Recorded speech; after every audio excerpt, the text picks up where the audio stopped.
இயேசு கிறிஸ்துவன் நாமத்தினால் அழைக்கப்பட்ட சகோதர சகோதரி அனைவருக்கும் மாலை வணக்கத்தை தெரிவித்துக்கொண்டு நம்ம இன்றைக்கான தெய்வ செய்திக்கு போகலாம். இன்னைக்கு நம்ம என்ன பாடம் பார்க்குறோம் அப்படின்னாக்கா, பிரசங்கி புஸ்தகத்துல இருந்து நம்ம பார்க்குறோம். ஸோ இதுல நிறைய பேர் அவ்வளவு சப்ஜெக்ட்ஸ் நம்ம கேட்டது குறைவுதாங்க. பிரதர்ஸ் பேசியிருக்கிறாங்க, அவ்வளவா இதுல நம்ம ரொம்ப குறைவா தான் சப்ஜெக்ட்ஸ் பார்க்கறது. அதனால இதுல நம்ம இன்னைக்கு என்ன பார்க்குறோம்னாக்கா, நம்மளுடைய லைஃபுக்கு தேவையான முக்கியமான பாடங்கள் இதுல இருக்குதுங்க. சரிங்களா? ஒரு கிறிஸ்தவன் எப்படி இருக்கணும், எதை செய்யணும் எதை செய்யக்கூடாது அப்படின்றதுக்கு சாலமன் என்ன பண்றாருனாக்கா, அவர் அனுபவப்பட்டு தவறான வழியில போயிட்டு எக்ஸ்பீரியன்ஸ் ஆகி அந்த அனுபவத்துல மூலியமா சொல்றாரு இல்லைங்களா? சோ 10 முக்கியமான திறவுகோள்களை பார்க்கலாம் நம்ம வாழ்க்கைக்கு தேவையானது இல்லைங்களா? 10 keys to life from the book of எக்லேசியாஸ்டிஸ். எக்லேசியாஸ்டிஸ்னாக்கா பிரசங்கி, போதகர்ன்ட்டு அர்த்தம் இல்லைங்களா? ஸோ அவர் நமக்கு போதிக்கிறார் வாழ்க்கைக்கு எது தேவை எது தேவையில்லை அப்படின்ட்டு. ஃபர்ஸ்ட் லெசன் என்னன்னு பாத்தீங்கன்னாக்கா, தேவன் இல்லாத வாழ்க்கை வாழ்க்கையே கிடையாது. இதுதான் ஃபர்ஸ்ட் லெசன் இல்லைங்களா? நம்ம லைஃப்ல எவ்வளவு பெரிய சாதனை பண்ணா கூட தேவனுடைய கிருபை இல்லாம பண்ண முடியாது. இன்னைக்கு மூடர் கடவுள் இல்லைன்ற அந்த இதுல இருக்கிறாங்க. ஆனா தேவன் இல்லாத வாழ்க்கை எம்டி தாங்க. ஏன்னா தேவன் இல்லைன்னு சொல்றவங்க பாத்தீங்கன்னாக்கா, அவங்க லைஃப்ல போதன்ன்ற மனப்பான்மை அவங்களுக்கு இருக்காது. ஏதாவது ஒன்று பண்ணிட்டே இருப்பாங்க இல்லைங்களா? ஸோ இவ்வளோ பணம் இருந்தா போதும், இவ்வளோ சக்சஸ் வந்துச்சு, ஆனாலும் அவங்களுக்கு இந்த போதும் என்ற மனப்பான்மை வராது. ஆனா தேவன் இருந்தா மட்டும் தான் நம்மளுக்கு மனசுக்கு ஒரு சாட்டிஸ்பாக்சன் வரும் லைஃப்ல. தேவன் இல்லாத வாழ்க்கை அது வெறும் மாயத்தாங்க. இது பிரசங்கி 1ஆம் அதிகாரம் 2வது வசனம், எக்லேசியாஸ்டிஸ் சாப்டர் 1 verse 2.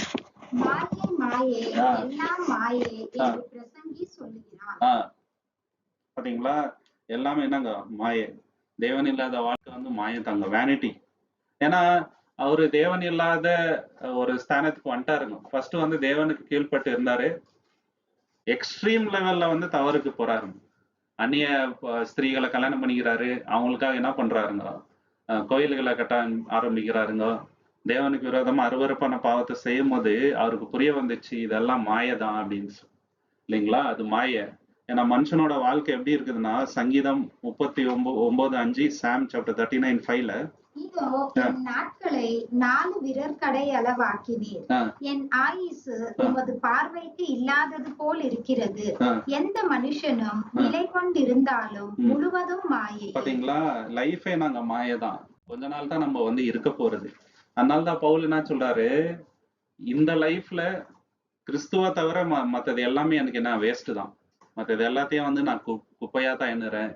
ஏசு கிறிஸ்து தான் எனக்கு மெயின் என்றாரு. இந்த தாட் இருக்கணும் இல்லைங்களா? இதை தவிர லைஃப்ல வேற எந்த அச்சீவ்மெண்ட் பண்ணாலும் அது வேஸ்ட் தான். ஏன்னா பவுல நம்ம பார்க்கும்போது அவரு லைஃப்ல எல்லாமே இருந்துச்சுங்க. நல்ல ஒரு இன்ஃபுளுன்ஸ் இருந்துச்சு. Roman government citizen. அவரு ரோமன் சிட்டிசன்னா அந்த காலத்துல இன்னைக்கு எப்படி யூஎஸ் சிட்டிசன் அவ்வளோ சலுகைகள் அவங்களுக்கு இருக்கும். ஒரு கிரீன் கார்டு வேணும்னாக்கா அவ்வளோ போராடுறாங்க எல்லாரும். அமெரிக்கா சிட்டிசன் ஆயிட்டால அவ்வளவு சலுகைகள். அந்த மாதிரி ஒரு இதுல இருக்கிறாருங்க இல்லைங்களா? ஜபாலயத்துல எல்லாம் அவருக்கு மரியாதை இருக்குது. ஓகே, அவருக்கு நிறைய பாஷைகள் தெரியுதுங்க, நல்ல ஸ்பீக்கிங் குவாலிட்டி இருக்குது, இன்னும் நிறைய விஷயங்கள் சொல்லிட்டே போலாம். ஆனா இது இருந்தாலும் அவர் என்ன சொல்றாரு, இது எல்லாமே எனக்கு குப்பன்றாருங்க. அவர் இயேசுவை கம்பேர் பண்ணும்போது மற்ற எல்லா விஷயமும் எனக்கு என்னங்க வேஸ்ட்ன்றார் லைஃப்ல. இது பிலிப்பியர் 3:8, பிலிப்பியன் சாப்டர் 3 verse 8ல, அது மாத்திரமல்ல, என் கர்த்தராகிய கிறிஸ்து இயேசுவை அறிகிற அறிவின் மேன்மைக்காக எல்லாவற்றையும் நஷ்டம் என்று எண்ணிக்கொண்டிருக்கிறேன். பாத்தீங்களா? எல்லாமே எனக்கு நஷ்டம். நான் கிறிஸ்துவை ஆதாயப்படுத்திக் கொள்ளும்படி எல்லாவற்றையும் நஷ்டமும் குப்பையுமாக எண்ணுகிறேன். பாத்தீங்களா? கிறிஸ்துவ ஆதாயப்படுத்தணுன்றதுக்காக எல்லா விஷயத்தையும் நான் என்ன பண்றேன், குப்பைன்னு எண்ணிட்டேன். இது விட்டு கொடுக்கறது ரொம்ப கஷ்டங்க. இப்ப இருக்கிற ரொம்ப காம்படிட்டிவ் வேர்ல்ட்ல எல்லாரும் அவ்வளவு ஈஸியா அதை விட்டு கொடுக்க மாட்டாங்க. அந்த கௌரவம், அந்த பேரு புகழ் இல்லைங்களா, உலகத்துல அவங்க சம்பாதிக்கிற அந்த விஷயம், அது அவ்வளவு ஈஸியா தேவனுக்காக விட்டு கொடுக்கறதுக்கு தயார் இல்லைங்க மனசு இல்லைங்களா? அவ்வளவு ஈஸியா விட்டு கொடுக்க மாட்டாங்க. எவ்வளவு இருந்தாலும் போதாது. ஏன் இது மாய அப்படின்றாருனாக்கா, சாலமோனு தேவன் மனுஷனை உண்டாக்குனாருங்க இல்லைங்களா? ஆனா இந்த உலகத்துல அவன் என்னதான் சம்பாதிச்சாலும், என்னதான் பேர் புகழ் இருந்தாலும் அது அவனுக்கு சாட்டிஸ்பாக்சன் வராதுங்க. தேவன் அப்படிதான் உருவாக்கிக்கிறாரு. அதனாலதான் மாயங்க. ஏன்னா சாலமோன் சொல்றாரு, நான் சாப்பிடாத சாப்பாடு கிடையாது. கோல்டெல்லாம் அவங்களோட ராஜ்யத்துல சாதாரண ஒரு பொருளா இருந்துச்சுங்க. வீட்டுல டாப்பால் கோல்டு அவங்க கிங்டம்ல இல்லைங்களா? வருஷம் வருஷம் என்னங்க கிட்டத்தட்ட 1000 மேல டன்ஸ் கோல்டு அவங்க ஊருக்கு வருது. விதவிதமான அனிமல்ஸ் இருக்குது அவங்க அவங்க ஊர்ல. கிங்டம்ல இல்லாத விஷயமே இல்லைங்க. எல்லாரும் பார்த்து ஆச்சரியப்படுறாருங்க. ஷீபா ராணின்னு ஒருத்தவங்க வராங்க. அவங்க ராஜ்யத்துல பார்த்துட்டு, உங்க ராஜ்யத்துல இருக்கிறவங்க ரொம்ப கொடுத்து வச்சவங்க, ஆசீர்வதிக்கப்பட்டவங்க, இப்படிப்பட்ட ஒரு ராஜா கிடைச்சிருக்கிறாங்க. ஆனாலும் அவ்வளவு இருந்து கூட அவருக்கு போதன்ற மனப்பான்மை வரல பாருங்க. ஒரு மனைவியை கட்டி இருந்துக்கணும், எவ்வளவு பேரை கட்டிக்கிறாருங்க. ஆனா போதும் என்ற மனப்பான்மை வரல அவருக்கு. சாகும் போது கூட அவர் மன திரும்பலங்க. ரொம்ப ரொம்ப இதுங்க. அதுக்கப்புறம் அவருக்கு புரியுது இதெல்லாம் வேஸ்ட், நான் பண்ணுங்கெல்லாம் வேஸ்ட்ன்ட்டு இல்லைங்களா. சக்சஸ், ஃபேமு இல்லைங்களா, பேரு புகழ் சம்பாதனை, இதெல்லாம் இந்த பிளஷர் எல்லாமே வந்து கொஞ்ச நேரம் தான் இல்லைங்களா. அது இட்டர்னலா இருக்காதுங்க. ஒரு 1000 கோடி சம்பாதிச்சா கூட அவங்களுக்கு போதறது இல்லை. இப்ப இருக்கிறவங்களுக்கு இன்னும் சம்பாதிக்கணும், இன்னும் சம்பாதிக்கணும் அப்படின்ற எண்ணம் தான் இல்லைங்களா. போதும்னு சொல்ல மாட்டாங்க யாரும். பண விஷயத்துல ஒண்டி போதுன்ற மனப்பான்மை வராதுங்க இல்லையா.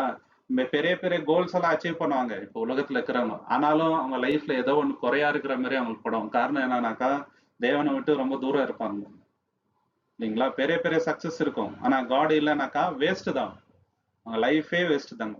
ரொம்ப முக்கியமான பர்பஸ் என்னன்னாக்கா, தேவனை வந்து நம்ம ஊழியம் செய்யணும், அவருக்கு சர்வ் பண்ணணும்.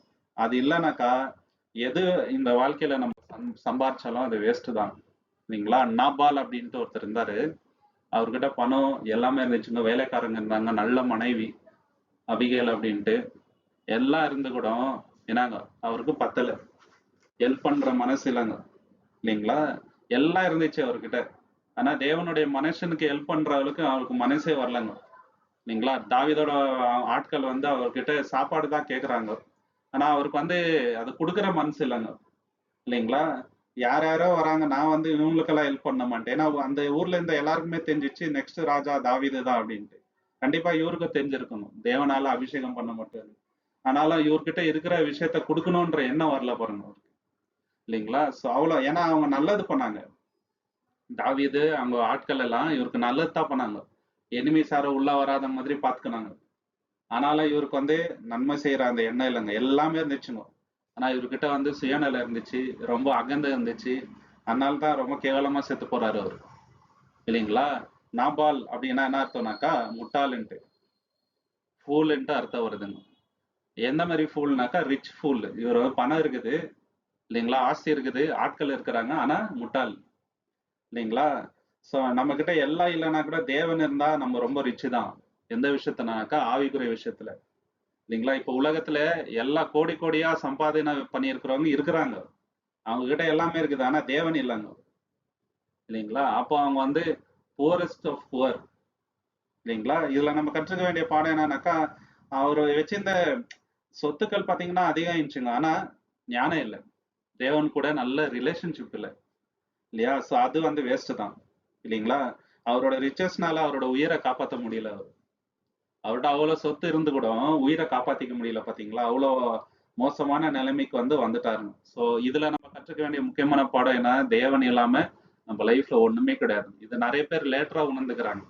பெரிய பெரிய சயின்டிஸ்டுங்க கூட வந்து தேவன் இல்லைன்னு சொல்லிட்டு லாஸ்ட்ல சாக போற டைம்ல இருந்து உணர்றாங்க. எல்லாமே வந்து இவ்வளவு ஆர்கானிக்கா கிளீனா நடக்குது, தேவன் இல்லாம எப்படி இது நடக்கும் அப்படின்னு சொல்லிட்டு லேட்டரா ரியலைஸ் பண்றாங்க சரிங்களா. ரெண்டாவது விஷயம் என்னன்னு பாத்தீங்கன்னா, அவர் சொல்ற பாடம், எல்லாத்துக்குமே ஒரு சீசன் இருக்குதுங்க. இன்னைக்கு நம்மள நிறைய பேர் அவமானப்படுத்துறாங்க, கஷ்டப்படுத்துறாங்கனாக்கா, நம்மளுக்கு தேவன் வந்து உயர்வையும் தருவார் இல்லைங்களா. இன்னைக்கு நம்ம கண்ணீர்ல இருக்கிறோம்னாக்கா, நாளைக்கு தேவன் ஏற்ற கூலியும் தருவார்.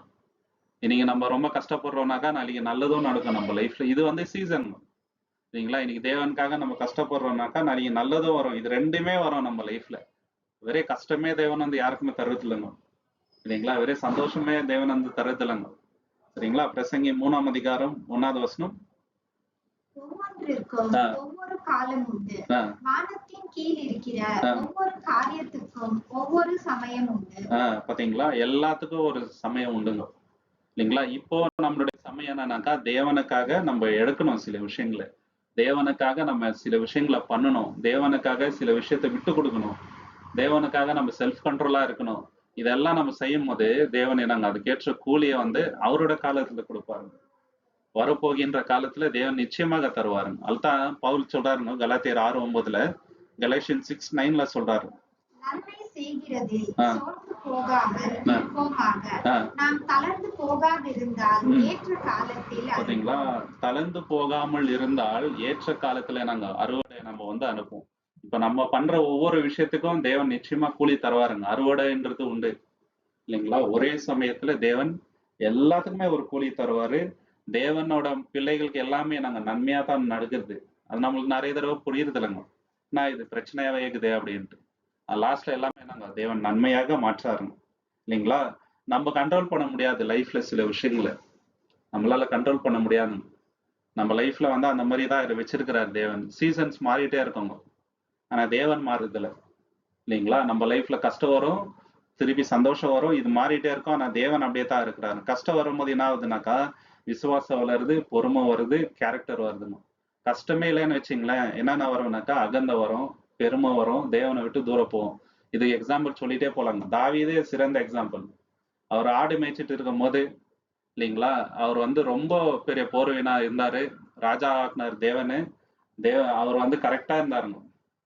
தேவன் எப்போ அவர் ராஜ்யத்தை வந்து செட்டில் பண்ணி விட்டாரோ, சரிங்களா, ஒரு உயர்ந்த ஸ்தானத்துல உட்கார வச்சாரோ, அவர் ஆறாம் பார்த்தாரு இல்லைன்னா கம்ஃபர்ட், அப்பதான் வந்து அவர் விழுறாருங்க. இல்லைங்களா? வீட்டுல ஆறாம இருக்கணும்னு நினைச்சாரு அவரு. அப்பதான் விழுந்து தேவனுடைய காரியத்தை தொடர்ந்து பண்ணிட்டே இருந்திருந்தா அவர் அந்த டெம்டேஷனுக்குள்ள போக மாட்டாருங்க. இல்லைங்களா? ஐடலா இருந்ததுனாலதான் வந்து அந்த பிரச்சனை. அவர் வந்து என்ன பண்ணியிருக்கணும், ஒரு ராஜாவா இருந்து வாரல் ஃப்ரண்ட்ல போய் நிக்கணும் எப்பவுமே ராஜாக்கள் சண்டையில. வீட்டுல உட்காரக்கூடாது. இவர் என்ன பண்றாரு, வீட்டுல உட்காந்துக்கிறாரு. ஏன்? தேவன் அவருக்கு கொடுத்த கம்ஃபர்ட். இல்லைங்களா? முன்னாடி அப்படி இல்லை. இவர் கொஞ்சம் சேஞ்ச் ஆயிட்டாரு அவர். அதனால என்ன பண்றாரு, அவரு அவருக்குள்ள வந்து தப்பான விஷயம் வருது. இந்த மாதிரி சொல்லிட்டே போலாங்க. இல்லைங்களா? தேவன் யாருன்னா ஒருத்தரை கொஞ்சம் நல்ல லெவல்ல வச்சா கண்டிப்பா அவங்களுக்கு அந்த சோதனை வருது. சாலமோனும் அப்படிதாங்க. தேவனை வந்து அவர் ரொம்ப உயர்த்தி வச்சாருங்க சாலமனை. அந்த தேவனுக்கு விரோதமா பாவம் பண்ணிட்டாரு. தேவனோட டைமிங் வந்து நம்மளோட டைமுக்குன்னா டிஃப்ரெண்டா தான் இருக்கு எப்பவுமே. ஆனா பர்ஃபெக்டா இருக்கும். இல்லைங்களா? நம்ம அவசரப்படுவோம் சில விஷயங்களை. தேவன் என்ன பண்ணுவாருங்க, கரெக்டான டைம்ல வந்து அதை நடக்கும் மாதிரி பண்ணுவாருங்க. நம்ம அண்டர்ஸ்டாண்ட் பண்ணிக்கணும், டிஸ்கரேஜ் ஆகக்கூடாது. இல்லைங்களா? மெபிபோஷெத் அப்படின்ட்டு ஒருத்தர் இருந்தாரு. இவர் யாருன்னு பார்த்தோம்னா, இவர் வந்து ஜானத்தனோட பையன். இல்லைங்களா? ஸோ சவுலோட பேர பையன். இப்போ வாரில் என்ன ஆகுதுனாக்கா, சவுலும் செத்துறாருங்க, ஜானத்தனும் செத்து போயிடுறாங்க. அப்போ இவருக்கு ரொம்ப கஷ்டம். ஏன்னா இந்த மாதிரி ஆயிடுச்சு லைஃப். இத்தனைக்கு இவருக்கு கால் கொஞ்சம் நொண்டி. இல்லைங்களா? ஒரு ஹோப்லெஸ்ஸான சுச்சுவேஷனுக்கு வந்துட்டாருங்க. கஷ்டமான சூழ்நிலை. இல்லைங்களா? வீட்டுல எல்லாரும் ஒரே நாள்ல செத்துட்டா எப்படி இருக்கும் அந்த ஃபீலிங்? இல்லைங்களா? அப்பாவும் செத்துட்டாரு, தாத்தாவும் இல்லை, பாத்துக்கிறதுக்கு யாரும் இல்லைன்னும் போது தாவீது என்ன பண்றாரு, அவருக்கு ஈக்குவலா உட்கார வச்சு மரியாதை கொடுத்து அவருக்கு சாப்பாடு கொடுத்து அவருக்கு மரியாதை கொடுக்குறாருங்க. சரிங்களா? அவர் வந்து விட்டு கொடுக்கல. சரிங்களா? என்ன இருந்தாலும் இவர் வந்து ஒரு ராஜாவோட பையன். இல்லைங்களா? ராஜாவோட பேர பையன். நம்ம என்ன பண்ணக்கூடாது, இவருக்கு தப்பு பண்ணக்கூடாதுன்னு சொல்லிட்டு இவரை வந்து நல்லா கவனிச்சுக்கிறாருங்க. இல்லைங்களா? இவரோட லைஃப்ல ஃபர்ஸ்ட் ட்ராஜடி நடந்துச்சு, கஷ்டம் வந்துச்சு. தேவன் என்ன பண்ணாருங்க, அதுக்கப்புறம் ஒரு கம்ஃபர்ட்டும் கொடுத்தாருங்க. இல்லையா? ஹோப்லெஸ்ஸான சுச்சுவேஷனை தேவன் மாத்தினாரு. மூணாவது பாடம் என்னன்னு பாத்தீங்கன்னாக்கா, வெல்த். இல்லைங்களா? நம்ம கிட்ட இருக்கிற பணமோ சொத்துக்களோ கம்ப்ளீட்டா வந்து நம்மள சாட்டிஸ்ஃபை பண்ண முடியாது. இல்லைங்களா? பணம் எவ்வளவு சம்பாதிச்சாலும் அல்ல நம்மளுக்கு சாட்டிஸ்ஃபேக்ஷன் வராது. இதுதான் உண்மைங்க. இல்லைங்களா? நிறைய கோடீஸ்வரங்க இருக்கிறாங்க. ஆனா நைட்ல அவங்களுக்கு மேக்சிமம் 3 to 4 hours தான் தூக்கம் வரும். இனிமேதான் அவங்களால தூங்க முடியாது. காரணம் என்னன்னாக்கா, இருக்கிற சொத்துக்கள் போயிடுமா, பணம் போயிடுமா, எப்போ ஐடி ரைடு வருவாங்க, எப்படி இதை வந்து இன்னும் பெருக்கலாம், இதே தான் அவங்க மைண்ட்ல வந்து சாவர வரைக்கும் ஓடினே இருக்கும். நிம்மதியா அவங்களால படுத்தவொடனே தூங்க முடியாதுங்க. இல்லைங்களா? அப்படிப்பட்ட ஒரு வாழ்க்கை வந்து ரொம்ப கொடூரமான வாழ்க்கைங்க. இல்லையா? சாட்டிஸ்பாக்சனே இருக்காது. பிரசங்கி 5ஆம் அதிகாரம் 10வது வசனம். பணப்பிரியன் பணத்தினால் திருப்தி அடைவதில்லை, செல்வப்பிரியன் செல்வ பெருக்கினால் திருப்தி அடைவதில்லை. இதுவும் மாயை. பாத்தீங்களா? இதுவும் மாயதான். அவங்களுக்கு திருப்தி வர்றது இல்லைங்க. எவ்வளவு வந்தாலும் திருப்தி வர்றது இல்லை. அதனால்தான் இயேசு என்ன சொல்றாரு, லூக் 12:15 சிஸ்டர், லூக் 12:15 பின்னும் அவர் அவர்களை நோக்கி பொருளாசையை குறித்து எச்சரிக்கையாய் இருங்கள். ஏனெனில் ஒருவனுக்கு எவ்வளவு திரளான ஆஸ்தி இருந்தாலும் அது அவன் ஜீவனுக்கு காரணம் அல்ல என்றார். பாத்தீங்களா? அவனோட ஜீவனுக்கு அது காரணம் அல்ல. எவ்வளவு இருந்தாலும் அதுல வந்து லைஃப் கிடையாது. இல்லைங்களா? டிசையர் இருக்குது இல்லைங்களா, அதோட வாஞ்சை அது வந்து குறையவே குறையாதுங்க. சொத்து சேர்க்கணுன்ற எண்ணம் வந்துச்சுன்னா ஒரு மனுஷனுக்கு சாகிற வரைக்கும் அது வந்து கம்மியாகாதுங்க இல்லைங்களா. பணத்தை வச்சு நம்ம கம்ஃபர்ட் வந்து வாங்கிக்கலாம், நல்லா வீடு கட்டலாம், ஸ்விம்மிங் பூல் கட்டலாம், நல்லா ஆராமா இருக்கலாங்க. ஆனா பணத்தை வச்சு மனசுக்குள்ள அந்த சாந்தியை வர வைக்க முடியாது, சமாதானத்தை வர வைக்க முடியாது இல்லைங்களா. தூக்கத்தை வந்து வர வைக்க முடியாது பணத்தை கொடுத்து, அது சான்ஸே இல்லைங்க. வேணா ஸ்லீப்பிங் டேப்லெட் போடலாம், அது போக போக அது வந்து நாங்க லைஃப்க்கு ரொம்ப டேஞ்சர் அது இல்லையா. ஸோ இன்னர் பீஸ் வந்து மணினால வாங்கவே முடியாது, இது வாய்ப்பே கிடையாதுங்க. பணத்தினால வாங்க முடியாது. இன்னொரு விஷயம் என்னன்னு பாத்தீங்கன்னாக்கா நம்மளுடைய ரட்சிப்பு, அதையும் வாங்க முடியாது இல்லைங்களா. நித்திய ஜீவனை வாங்க முடியாதுங்க. ஓகே, ஃபைனான்சியலா இன்னைக்கு நம்ம நல்லா ஸ்டேபிளா இருக்கலாங்க, சடன்ல எப்போ அது பறி போகும்னு சொல்ல முடியாது. ஆனா நம்மளோட ரட்சிப்பு இயேசு கிறிஸ்துவின் மூலியமாக நிச்சயித்தார் தேவன், அதன் மேல நம்ம நம்பிக்கை வைக்கலாங்க. தேவன் நம்மளை விட்டு கொடுக்க மாட்டாரு, இதை வந்து தைரியமா சொல்லலாம். ஆனா என்கிட்ட இருக்கிற பணம் இது அப்படியே இருக்கும், நான் சாவர வரைக்கும் யாராலையும் சொல்ல முடியாது. அந்த அளவுக்கு கொடூரமான விஷயங்கள் இல்லைங்களா. எப்பவுமே சாட்டிஸ்பாக்சன் எப்போ வரனாக்கா, போதும் என்ற மனப்பான்மை யாருக்கிட்ட இருக்குதோ அவங்களுக்கு தான் மனநிறைவு லைஃப்ல, வேற யாருக்கு கிடையாதுங்க. இதுதான் உண்மை இல்லைங்களா. கிஹாசி அப்படின்ட்டு ஒருத்தர் இருந்தாருங்க. இவர் யாருனாக்கா எலிசாவோட வேலைக்காரர் சரிங்களா. எலிசா என்ன பண்றாரு, நாகமான் அப்படின்ற ஒருத்தருக்கு அவருக்கு குஷ்டரோகம் இருக்கும், அதை வந்து சரி பண்ணிடுறாரு. நீ போயிட்டு 7 தடவை என்ன பண்ணுங்க, யோர்தான் நதியில முழுகி எழுந்து வந்தா சரியாயிடும்ன்றாரு. அதே மாதிரி ஆயிடும். அதுக்கு அவர் வந்து பரிசு கொடுக்கலான்னு வருவாருங்க எலிஷாக்கு. அப்ப அவர் சொல்றாரு இதெல்லாம் வேணாம் அப்படின்ட்டு. இவருக்கு ஆசை வந்துடுங்க அவர் வேலைக்காருக்கு, இவ்வளவு கொடுக்குறாரு எப்படி இதை விடுறதுன்ட்டு பின்னாடி போயிட்டு அவரு தான் கேட்டாரு, உங்கள்கிட்ட வாங்கிட்டு வர சொன்னாருன்ட்டு வாங்கி வரணும். வாங்கினோடனே என்ன ஆகுது தெரியுங்களா, அந்த குஷ்டரோகம் இவருக்கு வந்துடுங்க சரிங்களா. பாருங்க எவ்வளவு கஷ்டமான ஒரு விஷயம். ஸோ அவர் காம்ப்ரமைஸ் பண்ணதுனால தான் அவருக்கு இந்த மாதிரி நிலைமை. பணம் சம்பாதிக்கணும்னாக்கா இப்ப இருக்கிற லெவல்ல நம்ம பார்க்கும்போது நிறைய விஷயத்த காம்ப்ரமைஸ் பண்ண வேண்டியதா இருக்கும். ஃபர்ஸ்ட் வந்து கேரக்டர் இல்லைங்களா. நீதியான வழியில சம்பாதிக்கிறவங்க ரொம்ப ரொம்ப குறைவு இந்த சொசைட்டில. அதுக்கு நம்ம இந்த உலகத்துல கணக்கு கொடுக்கலன்னா கூட தேவனுக்கு கண்டிப்பா நம்ம வந்து என்னங்க கணக்கு கொடுத்தா ஆகணும் இல்லைங்களா. ஸோ எல்லாருக்கிட்டையும் அந்த இது இருக்குதுங்க இல்லைங்களா. எப்படின்னா வந்து டாக்ஸை வந்து டிடெக்ட் பண்ணுன்றதுக்காக எவ்வளோ கோல்மால் பண்றாரு. சின்ன ஆபீஸ்ல இருந்து ஸ்டார்ட் பண்ணி ஆயிரக்கணக்கான கோடிகள் சம்பாதிக்கிற வரைக்கும் எப்படி வந்து டாக்ஸை வந்து இது பண்ணலாம் இல்லைங்களா. மணியை எப்படி வந்து சேர்த்து வைக்கலாம், கணக்கு காட்டாம எவ்வளவு நம்ம இது பண்ணலாம், இதெல்லாம் வந்து இருக்குது இல்லைங்களா. ஸோ அந்த மாதிரி ஆயிடுதுங்க. அந்த கிரீடுன்றது பேராசை வந்துச்சுனாக்கா லாஸ்ட்ல வந்து கேசி மாதிரி நம்ம உயிரே கூட இழக்கக்கூடிய நிலைமை வந்துடலாம். கேசிக்கு வியாதி தான் வந்துச்சு இல்லைங்களா, நமக்கு உயிரை போற நிலைமை கூட வரலாம், சொல்ல முடியாது இல்லைங்களா. ஸோ நித்தியமான விஷயத்துக்கு தான் நம்ம வந்து என்ன பண்ணுங்க ஆசைப்படணும். 4வது விஷயம் என்னன்னு பாத்தீங்கன்னா, அவர் சொல்லி கொடுக்குற பாடம், தேவன் கொடுக்குற ஒவ்வொரு நாளும் நமக்கு ஒரு gift தான். இன்னைக்கு நம்ம சாப்பிட்றோம்னா தேவன் கொடுத்த gift, நல்ல ட்ரெஸ் போடுறோம்னா தேவன் கொடுத்த gift. அதுல நம்ம என்னங்க 100% சாட்டிஸ்பாக்சன் இருக்கணும், சந்தோஷம் இருக்கணும், அது என்ஜாய் பண்றதுல தப்பு இல்லை. ஆனா அளவுக்கு அதிகமா ஆசைப்படுறது தான் தப்புங்க. தேவன் நம்மளுக்கு கொடுக்குற விஷயத்துல நம்ம சந்தோஷப்படலாம் இல்லைங்களா. இல்ல எனக்கு இது வந்தாதான் சந்தோஷம் நம்ம நினைச்சோம்னா அது தவறு இல்லையா. பிரசங்கி 2ஆம் அதிகாரம் 24வது வசனம். மனுஷன் புசித்து குடித்து தன் பிரயாசத்தின் பலனை தன் ஆத்துமா அனுபவிக்க பண்ணுகிறதை பார்க்கிலும் அவனுக்கு வேறொரு நன்மையும் இல்லை, இதுவும் தேவனுடைய கரத்தில் இருந்து வருகிறது என்று நான் கண்டேன். இப்போ நம்ம மாசம் ஃபுல்லா கஷ்டப்படுறோம், அதனால நம்மளுக்கு ஒரு பணம் வருதுன்னா அதுல வச்சு நம்ம சந்தோஷப்படலாங்க. ஏன்னா அது நம்ம யாரையும் துரோகம் பண்ணல, நம்ம கஷ்டப்படுறோம், அதுல கடவுள் வந்து gift தராரு, அதுல நம்ம சாப்பிடுறோம், அது தவறே கிடையாது. ஆனா அதுதான் வாழ்க்கையின் லட்சியம், நான் வந்து இதை வந்து 10 தடவை பெருக்குவேன், 100 தடவை பெருக்கணும்னு நின்று மைண்ட் செட்லயே நம்ம இது பண்ணோம்னா அங்கதான் வந்து விழுறது மனுஷங்க இல்லைங்களா. நிறைய பேர் பணத்தாசைனாலதான் அந்த சத்தியத்தை விட்டு தூரப்புற இல்லைனாவே ஆயிடுச்சு இல்லைங்களா. வட்டி கொடுறது, சீட்டு விடுறன்ற அந்த இதுல போயிட்டு நிறைய விஷயத்துல வந்து சிக்குண்டு சத்தியத்துல இல்லாத மாதிரி தூர போயிருங்கலாம் இருக்கிறாங்க. ஆனா நம்ம அதுல நாங்க கால வைக்க கூடாது அந்த மாதிரி விஷயங்கள்ல. 1 தீமோத்தேயு 6:17, 1 Timothy 6:17.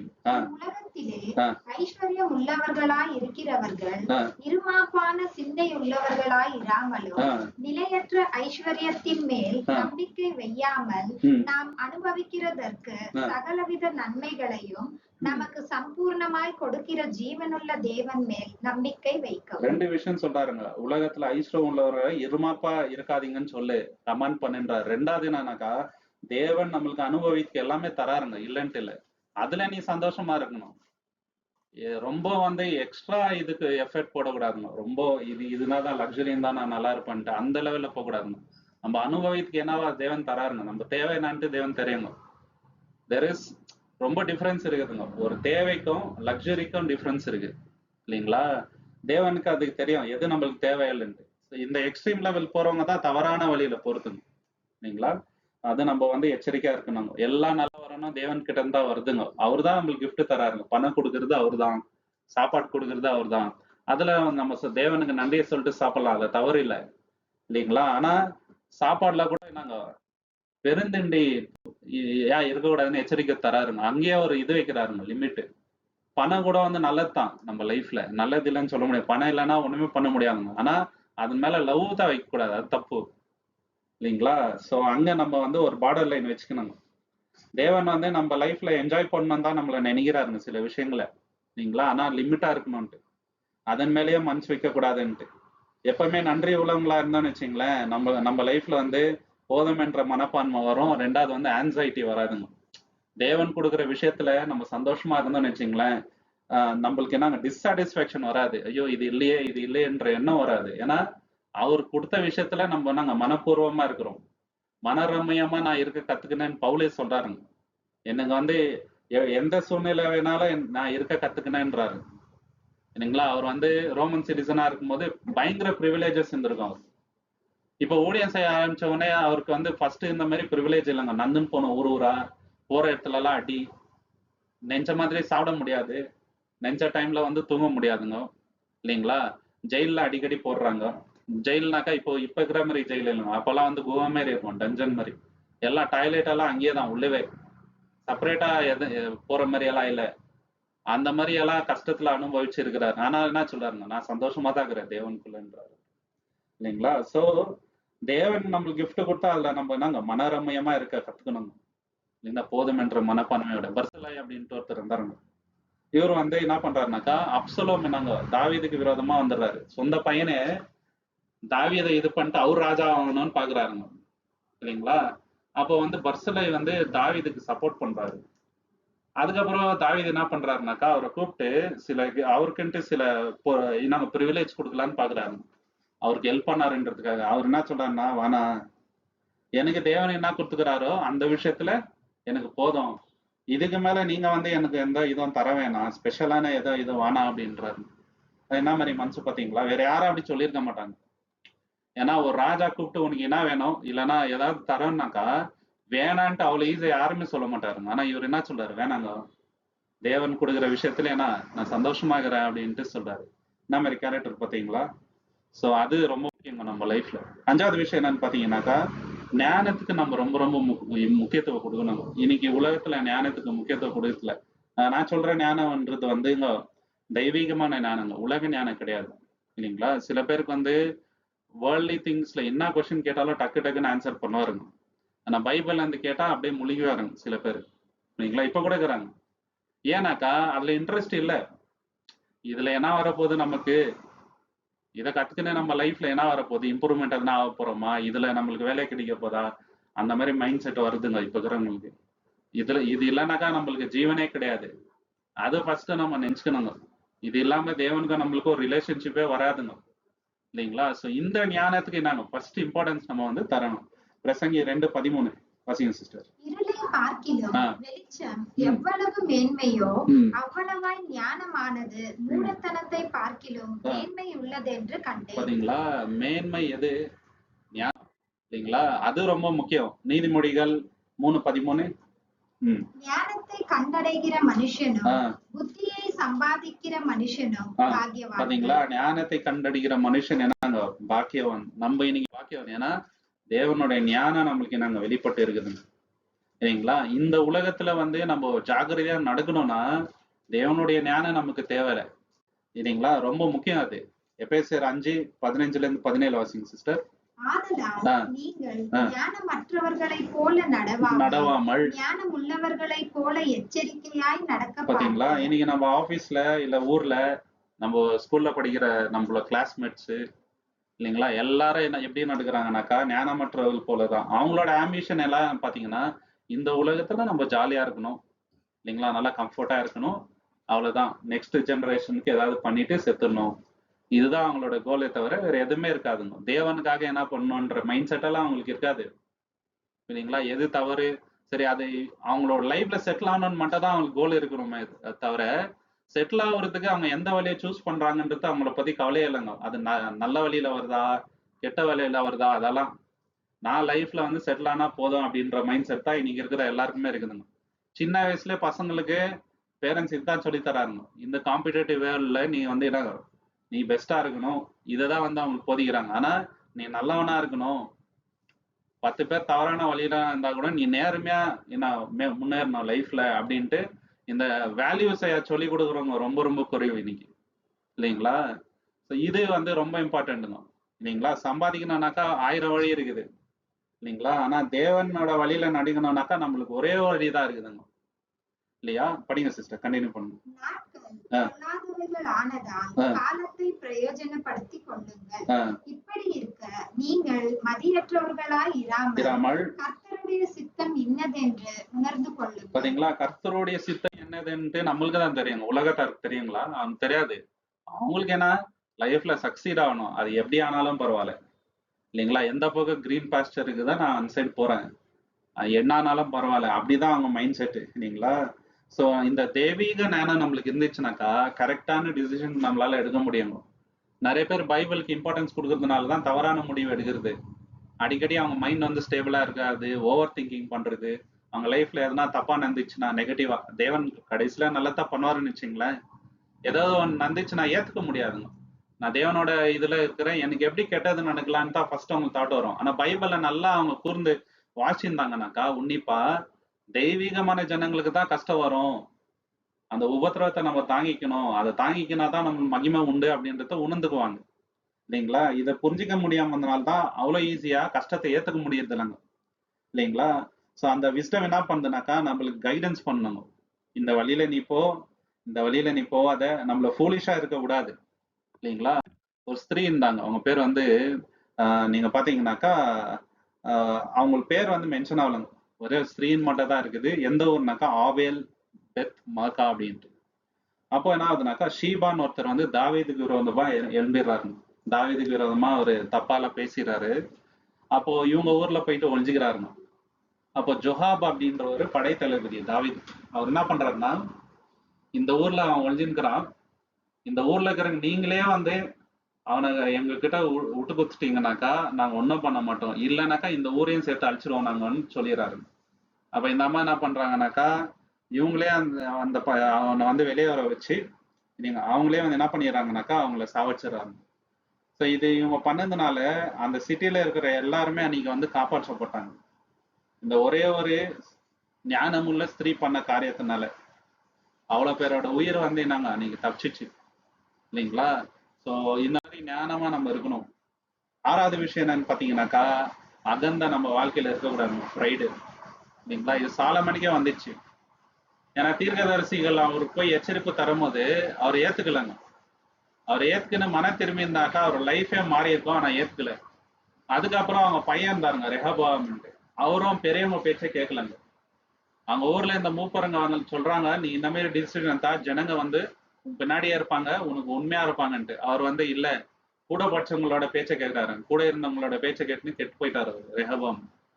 இல்லைங்களா? ஸோ அந்த அகந்த வரக்கூடாது நம்ம லைஃப்ல. ப்ரைடு ப்ரைடு எப்படி வரும்னாக்கா தேவன் நம்மளை ஆசீர்வதிக்கும் போது ப்ரைடு கண்டிப்பா வரும். இல்லைங்களா? ஒரு சமயத்துக்கு அப்புறம் என்ன ஆகுதுனாக்கா தேவன் நம்மளை கண்டினியூஸா பிளெஸிங் பண்ணிட்டே வரும்போது ஓ நம்ம தான் எல்லாம் அப்படின்ற மைண்ட் செட் வந்தது. யார் எதுனா சொன்னாலும் கேட்கறது இல்லை. இல்லைங்களா? ஒரு ஒரு லெவலுக்கு அப்புறம் ப்ரைட் கண்டிப்பா வருதுங்க. அதை நம்ம வேர்லயே இருக்கணும். பிரசங்கி 4:13 சிஸ்டர். பிரசங்கி புத்திமதி கேளாத கிழவனும் மூடனும் ஆகிய ராஜாவை பார்க்கிலும் ஏழையும் ஞானம் உள்ளதுமான வாலிபன் மேல். பாத்தீங்களா? புத்திமதி கேளாத கிழவன், பாத்தீங்களா, முடவன். சோ இதை பார்த்து பார்க்கிலும் ஞானத்தை கேட்கிறவங்களே நாங்க ஏழையா இருந்தாலும் அவன் ஞானத்தை கேட்கிறான்னாக்கா அவர் நல்லதுன்றாரு. இல்லைங்களா? சோ அது மட்டும் இல்லாம நீதிமொழிகள் 16:18 என்ன சொல்றாருன்னா, அழிவுக்கு முன்னானது அகந்தை, போதுங்க சோ என்ன சொல்றாருனாக்கா, அழிவுக்கு முன்னதாக என்னங்க அகந்த. நம்மளுக்கு ப்ரைடு வந்துச்சுனாலே நெக்ஸ்ட் 5 புறம்னு அர்த்தம். நெபுகாத் நேசருக்கு வந்துச்சு இல்லைங்களா?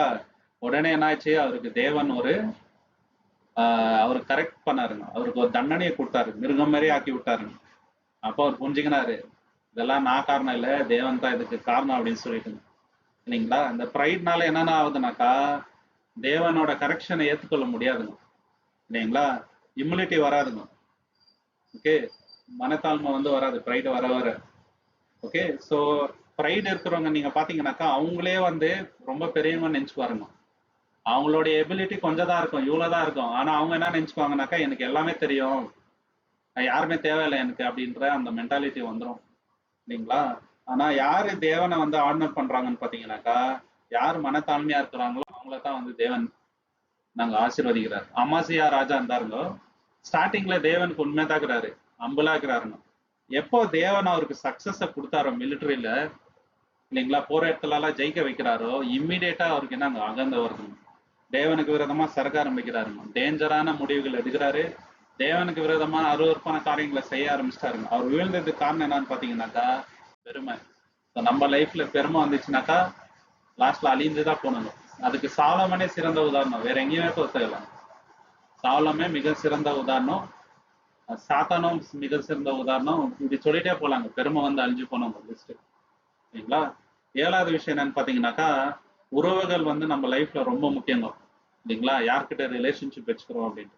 தனியா எந்த மனுஷனும் வாழ முடியாதுங்க இல்லைங்களா? நமக்கு யாராவது ஒருத்தர் துணை தேவை, அது ஃப்ரெண்டா இருக்கலாம், யாரா வேணா இருக்கலாம். ஆனா ஆவிக்குரிய விஷயத்துல நம்மளுக்கு நல்ல ரிலேஷன்ஷிப் வேணுங்க இல்லைங்களா? அதுக்கு நம்ம வேலை கொடுக்கணும். தனியா இருக்கணும்னு நினைக்க கூடாது, ரொம்ப தப்பு. தனியா இருந்தாதான் நிறைய பேர் வந்து தவறான வழியில போறது.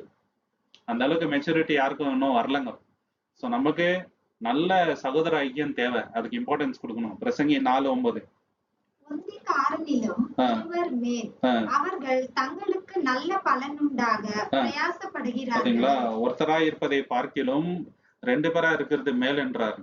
ஏன்னா அதனால வந்து ஒரு நல்ல பலன் வருது அப்படின்றாரு இல்லைங்களா? பிரசங்கி அதே 4ஆம் அதிகாரம் 10-12 படிங்க சிஸ்டர். ஒருவன் விழுந்தால் அவன் தோழன் அவனை தூக்கி விடுவான். ஒண்டியாய் இருந்து விழுகிறவனுக்கு ஐயோ, அவனை தூக்கிவிட துணை இல்லையே. இருவர் கூட படுத்துக் கொண்டால் அவர்களுக்கு சூடுண்டாகும். ஒண்டியாய் இருக்கிறவனுக்கு சூடு எப்படி உண்டாகும்? ஒருவனை ஒருவன் மேற்கொள்ள வந்தால் இருவரும் அவனுக்கு எதிர்த்து நிற்கலாம். முப்பரின் நூல் சீக்கிரமாய் அறாது. பாத்தீங்களா? ஆதிசபை ஏன் அவ்வளவு குரோவா நாங்க தெரியுங்களா? ஏன் குரோ ஆச்சு ஆதிசபையில? ஏன்னா சகோதர ஐக்கியம் அவ்வளவு ஸ்ட்ராங் ஆயிடுச்சுங்க. ஏன்னா ஒருத்தர் ஜெயில் போனா கூட இன்னொருத்தர் வந்து என்னங்க ஊழியம் பண்றாங்க இல்லைங்களா? அவரை ஜெயில போட்டாங்க, நம்ம பயந்துன்னு வீட்டுல உட்காந்துலான்ட்டு யாரும் உட்காரல இல்லைங்களா?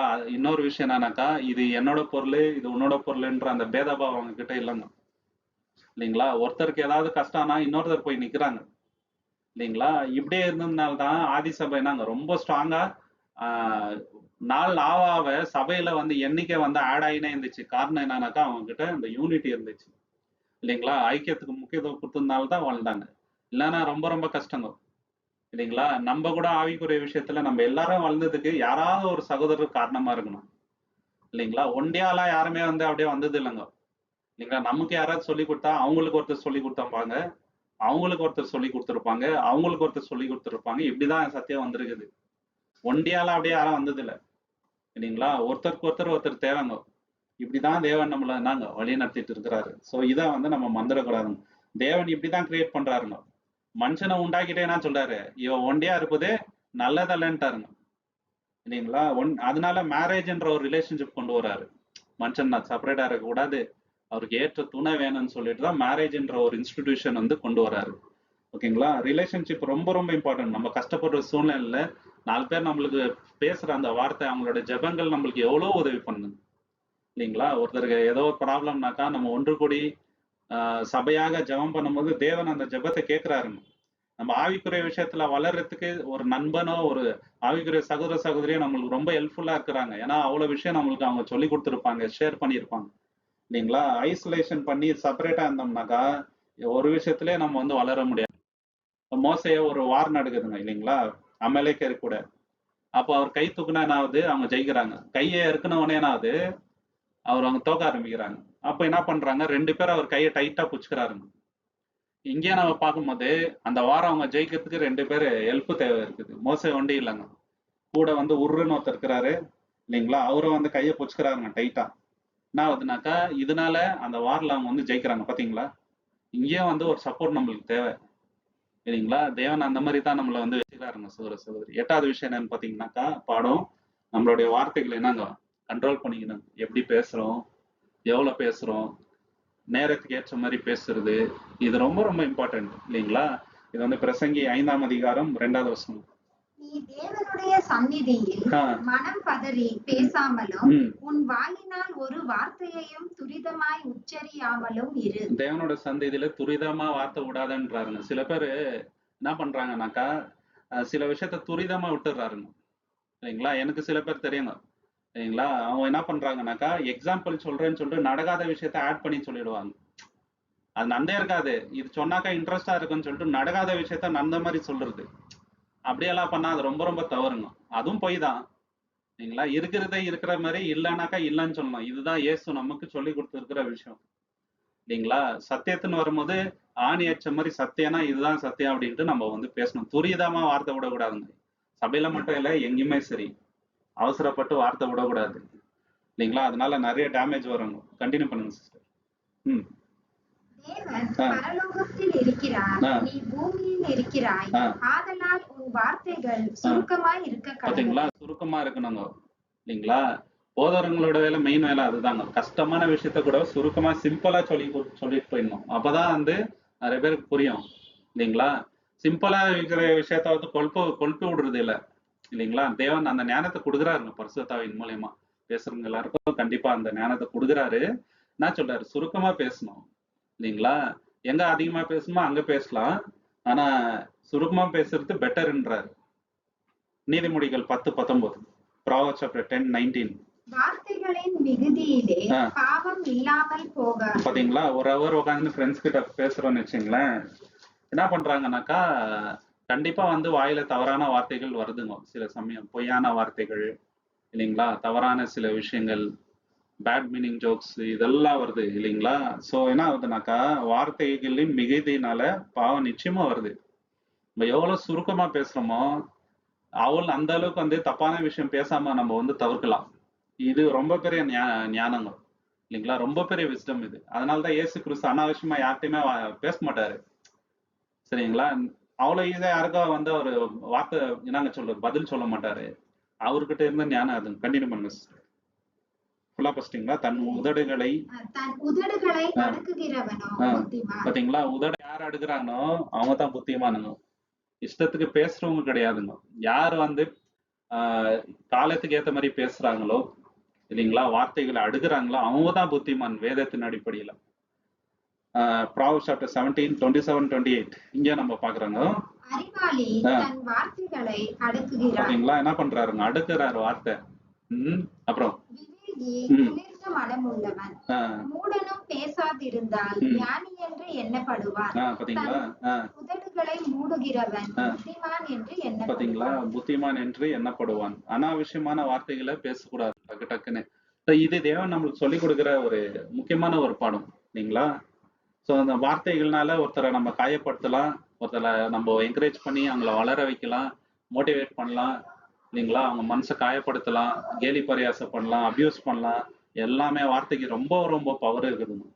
கேர்லெஸ்ஸான வார்த்தை நாங்க ரிலேஷன்ஷிப்பே வந்து டேமேஜ் பண்ணிடும். சில பேர் வந்து 10-20 வருஷம் பேசாம இருப்பாங்க. ஏன்னு கேட்டீங்கன்னாக்கா, அன்னைக்கு அவர் அப்படி பேசினாரு என்கிட்ட, அதனாலதான் நாங்க அவங்க கிட்ட பேசுறதுலன்னுவாங்க. இதுதான் உண்மைங்க.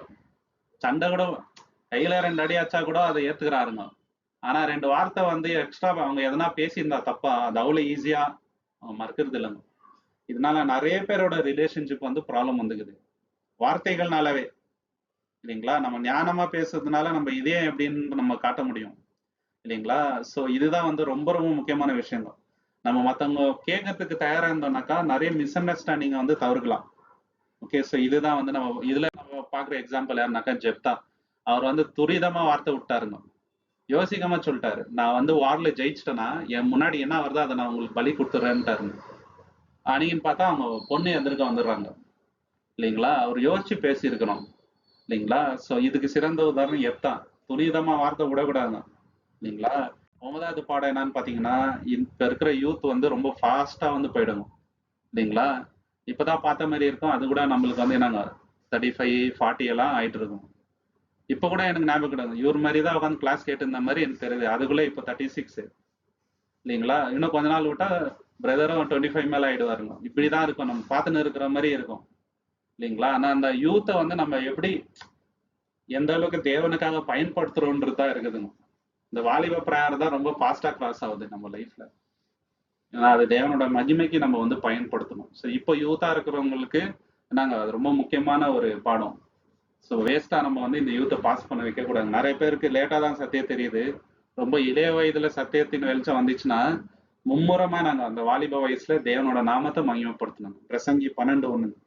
உன் வாலிப பிராயத்திலே உன் சிருஷ்டிகரை நினை. தீங்கு நாட்கள் வராததற்கும் எனக்குரியவைகள் இல்லை என்று நீ சொல்லும் வருஷங்கள் சேராததற்கும் முன்னமே அவரை நினை. பாத்தீங்களா, அவரை நினைத்துக்கொள். வாலிப பிராயத்துல என்னங்க தேவனை தான் ஃபர்ஸ்ட் நினைக்கணும் இல்லைங்களா. இப்போ ஃபுட்பால் எப்போ மேட்ச் பார்க்கலாம் இல்லைங்களா, ஐபிஎல் கிரிக்கெட் எப்போ பார்க்கலாம், ஃப்ரெண்டுங்க கூட எப்போ வெளியே போகலாம் இல்லைங்களா. இந்த மாதிரி யோசனை தான் இப்போ இருக்கிற யூத்ஸ்க்கு வருது. தேவனை பத்தி தாட்ஸ் எல்லாம் வருது இல்லைங்க. எப்போ பைபிள் படிக்கலாம், எப்போ ப்ரேயர் பண்ணலாம் இல்லைங்களா, புதுசா என்ன கத்துக்கலாம். ஸோ தேவனுக்காக நம்ம லைஃப்பை எப்படி வந்து ஃபியூச்சர்ல யூஸ் பண்ணலாம், நம்ம கிட்ட என்ன டேலண்ட் இருக்குது இப்போ யூத்ல, அதுல எந்த டேலண்ட்டை தேவனுக்காக பயன்படுத்தலாம், இப்படியெல்லாம் யோசிக்கிறவங்க ரொம்ப கம்மி யூத்ஸ் இல்லைங்களா. கம்மிங்க இருக்கிறாங்க, இல்லைன்ட்டு இல்லை, விரல் விட்டு தான் எண்ண முடியும் இல்லைங்களா. அப்படிப்பட்ட ஜெனரேஷன்ல நம்ம வந்து வாழ்ந்துருக்கிறோம் இல்லைங்களா. இப்போ ஆல்ஃபான்னு வந்துக்கிறாங்க, ஃபர்ஸ்ட் ஜென்சி, இப்போ ஆல்ஃபா, நெக்ஸ்ட் என்னன்னா வரும்னு தெரியாதுங்க. ஆனா பேசுறதுக்கு நம்மளுக்கு பயமாகுது இப்போ இருக்கிற பசங்கள்கிட்ட. எதனா வந்து சொன்னா இம்மிடியேட்டா இமோஷனல் ஆகுறாங்க. எதுக்கு சொல்றோம்னு யோசிக்க மாட்டேன்றாருங்க. அந்த அளவுக்கு வந்து யோசிக்கிற தன்மை குறைஞ்சிட்டே வருது. ஆனா தேவனுடைய பிள்ளைகள் என்னங்க, தேவனோட இதுல தெளிந்த புத்தி உள்ளவர்களா இருக்கணும், மாதிரியா இருக்கணுங்க சபைக்கு. 1 தீமோத்தேயு 4:12 படிங்க சிஸ்டர். உன் இளமையை குறித்து ஒருவனும் உன்னை அசட்டை பண்ணாதபடிக்கு நீ விசுவாசிகளுக்கு வார்த்தையிலும் நடக்கையிலும் அன்பிலும் ஆவியிலும் விசுவாசத்திலும் கற்பிலும் மாதிரியா இரு. அவருக்கு 30 கூட ஆகலன்றாருங்க டிமோத்திக்கு அந்த டைம்ல. ஆனா சபைக்கு வந்து மூப்பராயிராரு. அவர் 30 கூட கிராஸ் பண்ணலன்ட்டு தான் நிறைய பேர் சொல்றாங்க. ரொம்ப ரொம்ப யங்ஸ்டரா இருக்கிறாரு. அதனால சபையில இருக்கிறவங்க யாருமே உன்னை என்ன கீழா பார்க்க கூடாது, எல்லாருக்கும் என்ன இந்தந்த விஷயத்துல நீ மாதிரியா இருன்றாரு. வயசு முக்கியம் இல்லை இல்லைங்களா. தேவன் வயசெல்லாம் பாக்குறதுங்க. அப்படின்னாக்கா நிறைய பேரை தேவனை அழுத்திருக்கவே முடியாது இல்லைங்களா. எரேமியா பாத்தீங்கன்னாக்கா ரொம்ப சின்ன வயசு, தேவான் ரொம்ப சின்ன வயசு, தாவீது ராஜா தேவன் அபிஷேகம் பண்ணும்போது அவர் ரொம்ப சின்ன வயசுங்க. இப்படி சொல்லிட்டே போலாம். தேவன் இதயத்தை மட்டும் தான் பாக்குறாருங்க, வயசு செகண்டரி தான் இல்லைங்களா. புலம்பல் 3:27. மனுஷன் தன் இளம் பிராயத்தில் நுகத்தை சுமப்பது அவனுக்கு நல்லது. பாத்தீங்களா, சில பேர் என்ன யோசிக்கிறாங்க, இப்போ லைஃப் நம்ம யூத்ல இருக்கிறோம், இப்போ என்ன தேவனு பைபிள்ன்ட்டு நம்ம என்ன பண்ணலாம், ஜாலியா இருக்கலாம், நல்லா படிக்கலாம், நல்ல வேலைக்கு போகலாம், நல்லா சம்பாதிக்கலாம் இல்லைங்களா. 1 lakh 2 lakh சம்பாதிக்கலாம், ஃபாரின் எல்லாம் டூர் பண்ணிட்டு ஒரு 50-60 வயசுல வந்துட்டு நம்ம தேவனை தேடலாம். அப்படி எல்லாம் நினைச்சோன்னா ரொம்ப கஷ்டம். அதுக்குள்ள இயேசு கிறிஸ்துவே வந்துருவாருங்க இல்லைங்களா. ஸோ ஃபர்ஸ்ட் தேவனை தேடணுங்க. வாலிப வயசுல தான் நுகத்தை வந்து சுமன்றாரு. வயசாயிட்ட பிறகு ஒன்றும் பண்ண முடியாது, நெஞ்சா கூட பண்ண முடியாதுங்க. நம்ம லைஃப் நம்மள பாக்குறத விட ரொம்ப ஃபாஸ்டா மூவ் ஆயினுக்குது. இதுதான் உண்மைங்க இல்லைங்களா. பார்த்துன்னு இருக்கும் போதே நம்மளுக்கு வந்து கிரேயர் வருதுங்க, பார்த்துன்னு இருக்கும் போதே வயசாகுது நம்மளுக்கு இல்லைங்களா. அவ்வளோ ஃபாஸ்டா வந்து லைஃப் மூவ் ஆயிட்டு இருக்கும் போது நம்ம ஆவிக்குரிய விஷயத்துல எப்படி மூவ் ஆயினுக்கிறோம் ரொம்ப இம்பார்ட்டன்ட். நம்மளோட ஹேபிட்ஸ் எப்படி இருக்குதுங்க இல்லைங்களா. அந்த ஹேபிட்ஸ் தான் வந்து நம்மள ஃபியூச்சருக்கு கொண்டு போகும். இப்போ உங்களோட வயசுல இப்போ 20 இல்ல டீனேஜஸ்ல இருந்தா இப்போ எந்த அளவுக்கு தேவனுக்காக டைம் நம்ம ஸ்பெண்ட் பண்றோமோ அந்த அளவுக்கு 30ஸ்ல வந்து நம்ம ரொம்ப ஞானமா இருப்போம். இப்போ நம்ம வந்து ரொம்ப கேர்லெஸ்ஸா விட்டோம்னாக்கா 30-40 வயசுல வந்து இன்னும் அப்படியே கேர்லெஸ்ஸா தான் இருக்கும். இப்போ எவ்வளவு இன்வெஸ்ட் பண்றோமோ அவ்வளோ நல்லதுங்க ஃபியூச்சர்ல இல்லைங்களா. ஏன்னா அது மனசுல உட்காந்துரும் நல்லா அந்த வசனங்கள் எல்லாம் இல்லைங்களா. ஸோ அது ரொம்ப ரொம்ப இம்பார்ட்டன்ட்ங்க. எவ்வளவு வந்து ஏர்லியா தேவனை நம்ம வந்து சர்வ் பண்றோமோ அந்த அளவுக்கு பெனிஃபிட் நம்மளுக்கு இருக்குதுங்க. சீக்கிரம் நம்மளோட ஓட்டத்தை ஓடி முடிக்கலாம். தேவன் ரொம்ப சின்ன வயசுல ஓட்டத்தை ஓடி முடிச்சுட்டு ரத்த சாட்சியா மறைச்சிட்டாரு இல்லைங்களா? அதே போல நம்ம இருக்கணுங்க. யோசியா இருக்கிறாருங்க. இவரோட ஸ்பெஷாலிட்டி என்னன்னாக்கா, எவ்வளவு வயசுல ராஜானாரு தெரியுங்களா? ஜோசியா 7 வயசுங்க. பைபிள்லயே ரொம்ப சின்ன வயசுல ராஜா வந்து இவர்தாங்க. 7 இயர்ஸ். ஆனா பெரிய பெரிய ரிஃபார்ம்ஸ் எல்லாம் பண்றாரு அதுக்கப்புறம், இல்லைங்களா? பாருங்க, தேவன் வந்து வயசை பார்க்கலங்க, அந்த மனசை பார்த்தாரு, இல்லைங்களா? வயசு சின்னதுன்றது முக்கியம் இல்லை, எந்த அளவுக்கு தேவன் மேல நம்ம ஈர்ப்பா வைராகியமாகிறோம் அப்படின்றதுதான், இல்லைங்களா? 10வது விஷயம் என்னன்னு பாத்தீங்கன்னாக்கா, அல்டிமேட் பர்பஸ் நம்மளோட லைஃப்ல என்ன, அல்டிமேட் கோல் என்னவா இருக்கணும்னாக்கா, தேவனுக்கு பயப்படுவது. தேவன் நம்மள சாவடிச்சிருவாரு, நரகத்துல போட்டுருவாரு, வறுத்துருவாரு, நாசமாயிடுவாரு, அந்த எண்ணம் எல்லாம் அதுக்காக கிடையாதுங்க, இல்லைங்களா? ஒரு மரியாதைக்குரிய பயம், ரெஃபரன்ஸ்ன்னு சொல்லுவோம், இல்லைங்களா? தேவன் நம்மளை படைத்தவர், அவருக்கு நம்ம உண்மையா இருக்கணும், இல்லைங்களா? அவர் நம்மளுக்கு அப்பா, அவர் இல்லைன்னா நம்மளுக்கு யாரும் கிடையாது, அவருக்கு நம்ம வந்து பண்ணோம், அவருக்கு எல்லாமே உண்மையா இருக்கணும் நம்ம, அதுதான் நம்ம லைஃபோட முக்கியமான விஷயம் அப்படின்ட்டு நம்ம நினைக்கணும். அது ரொம்ப இம்பார்ட்டன்ட். பிரசங்கி 12:13. காரியத்தின் ஆ. கடைத்தொகையை கேட்போமாக. தேவனுக்கு பயந்து அவர் கற்பனைகளை கைக்கொண்டு எல்லா மனுஷர் மேலும் விழுந்த கடமை இதுவே. பாத்தீங்களா? எல்லா மனுஷர் மேல் விழுந்த கடமை இதுவே அப்படின்ட்டு. சில பேர் கடமைக்குன்ட்டு பண்ணுவாருங்க, அப்படி இருக்கக்கூடாது. நம்ம லவ் பண்ணி தேவனுக்காக எல்லாமே பண்ணுங்க. ஸோ இதுதான் வந்து அல்டிமேட் கோல். இது வந்து லாஸ்ட் சாப்டர்ல சொல்றாங்க, எல்லாம் சொல்லிடணும்ட்டு. இதுதான் வந்து உன்னோட அல்டிமேட் கோல், லைஃபோட பர்பஸே என்னங்க, தேவனுக்கு பயப்படுவது, அவருக்கு கீழ்ப்படிவது. இதை விட்டுட்டு என்ன அச்சீவ்மெண்ட் லைஃப்ல பண்ணாலும் வேஸ்ட் தான். ஃபைனல் கன்க்ளூஷன் கொடுக்குறாரு, இல்லைங்களா? நம்மளோட மீனிங் லைஃப்க்கு எப்போ வரும் தெரியுங்களா? தேவனுக்காக வாழ்ந்தா மட்டும் தான் வரணும், இல்லைன்னா வராது. எல்லா மனுஷரும் தேவனுக்கு முன்பாக போயிட்டு கணக்கு கொடுக்கணுங்க. நானும் சரி, நீங்களும் சரி. உங்களுக்காக வந்து அம்மா வந்து கணக்கு கொடுக்க மாட்டாங்க, இல்ல ஆயா கொடுக்க மாட்டாங்க, அப்பா கொடுக்க மாட்டாங்க. நம்மளுக்கு நம்ம தான் கணக்கு கொடுக்கணும் போயிட்டு. அதனால நம்ம தேவனுக்காக எப்படி எந்த அளவுக்கு கீழ்பட்டு வாழ்றோம் அப்படின்றது தான் ரொம்ப ரொம்ப இம்பார்ட்டன்ட். வெளிப்படுத்தல் 14:7 லாஸ்டா. மிகுந்த சத்தமிட்டு தேவனுக்கு ஆ. பயந்து அவரை மகிமைப்படுத்துங்கள். அவர் நியாய தீர்ப்பு செய்யும் வேலை வந்தது. வானத்தையும் பூமியையும் சமுத்திரத்தையும் நீரூற்றுகளையும் உண்டாக்கினவரையே தொழுது கொள்ளுங்கள் என்று கூறினார். என்ன சொல்றாருங்க? தேவனுக்கு பயந்து அவரையே மகிமைப்படுத்துங்கள். அவர் வந்துட்ட பிறகு இல்லைங்க, இயேசு கிறிஸ்து வந்துட்ட பிறகு பண்ண வேண்டிய காரியம் இல்லை. எப்படி இருந்தாலும் அது பண்ணதான் போறோம், அவர் வந்துட்ட பிறகு. இப்ப பண்ணணும், அதுதான் ரொம்ப இம்பார்ட்டன்ட்டுங்க, இல்லைங்களா? தேவனை தெரிஞ்சு கொள்வது தான் லைஃப்ல அல்டிமேட் பர்பஸா இருக்கணும். மற்றது எல்லாமே வந்து நம்மளுக்கு டெம்பரரி தான். இதுதான் முக்கியமான ஒரு கோலா நம்ம வச்சுக்கணும்னு வச்சுங்களேன், லைஃப்ல வந்து மீனிங்ஃபுல்லா இருக்கும் நம்ம லைஃப். ஒபதியா அப்படின்ட்டு ஒரு தீர்க்கதரிசி இருந்தாரு. அவர் என்ன பண்றாருனாக்கா, கிட்டத்தட்ட 100 தீர்க்கதரிசிங்களை ஒழிச்சு வச்சிடறாருங்க. யார்கிட்ட இருந்துனாக்கா, ஆஹாப் ராஜா கிட்ட இருந்து. ஆஹாப் ராஜா என்ன பண்றாங்க, ஜெசபெல் ஆஹாப் தேவனுக்கு பயந்து இருக்கின்ற தீர்க்கதரிசிகளை எல்லாம் சாவடிக்கிறாங்க. அப்ப என்ன பண்றாருனாக்கா, 100 பேரை யாருக்கும் தெரியாத ஒழிச்சு வச்சிடறாருங்க. எதுக்காகனாக்கா, தேவன் மேல தேவனுக்காக ஏதாவது பண்ணோன்ற ஒரு இதுங்க. இதனால அவருக்கு எந்த பெனிஃபிட்டும் கிடையாது, இல்லைங்களா? ஆனா பண்றாரு. அவர் உயிருக்கு ஆபத்து இருக்குது, ஆனாலும் பண்றாரு, இல்லைங்களா? ஸோ அவர்கிட்ட நம்ம கத்துக்க வேண்டியது என்னன்னாக்கா, தேவனுக்காக வாழ்ற வாழ்க்கை தான் மீனிங்ஃபுல்லான லைஃப், இல்லைங்களா? வாழ்ந்தா ஒரு நாள் வாழ்ந்தா கூட தேவனுக்காக வாழ்ந்து நம்ம மறித்து நம்மளோட ஓட்டத்தை ஓடி முடிக்கணும். தேவன் தாமே இந்த வசனங்களை ஆசீர்வதிப்பாராக. பொறுமையா கேட்ட எல்லாருக்குமே நன்றிகள். Thank you so much.